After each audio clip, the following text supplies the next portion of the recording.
പേവിഷബാധയേറ്റ ഒരു നായയുടെ വായിൽ നിന്ന് ഉമിനീർ ഒലിക്കുകയും അക്രമ സ്വഭാവവും തളർച്ചയും കാണിച്ചേക്കാം.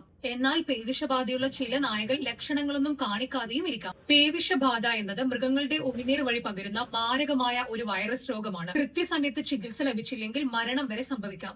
വീടുകളിലെ നായ, പൂച്ച എന്നിവയ്ക്ക് കൃത്യസമയത്ത് ആന്റി റാബീസ് വാക്സിനേഷൻ എടുക്കുക.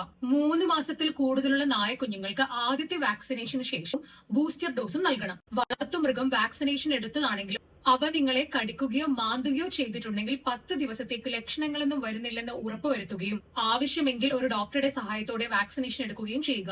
മുറിവേറ്റ ഭാഗം ഒഴുകുന്ന ടാപ്പിനടിയിൽ വെച്ച് 15 മിനിറ്റോളം സോപ്പോ ആന്റിസെപ്റ്റിക് ലോഷനോ ഉപയോഗിച്ച് നന്നായി കഴുകിയിരിക്കണം.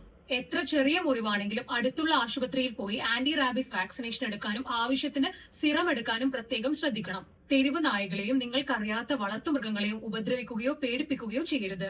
ഇത്തരം മുറിവുകളിൽ ഉപ്പോ മഞ്ഞളോ മറ്റ് അശാസ്ത്രീയ മരുന്നുകളോ പുരട്ടാൻ പാടുള്ളതല്ല. മുറിവ് ആഴത്തിലുള്ളതാണെങ്കിലോ കടിച്ചത് മുഖത്തോ കഴുത്തിലോ ആണെങ്കിൽ വാക്സിനേഷനൊപ്പം ഇമ്മ്യൂണോഗ്ലോബുലിനും എടുക്കേണ്ടതായി വരുന്നു.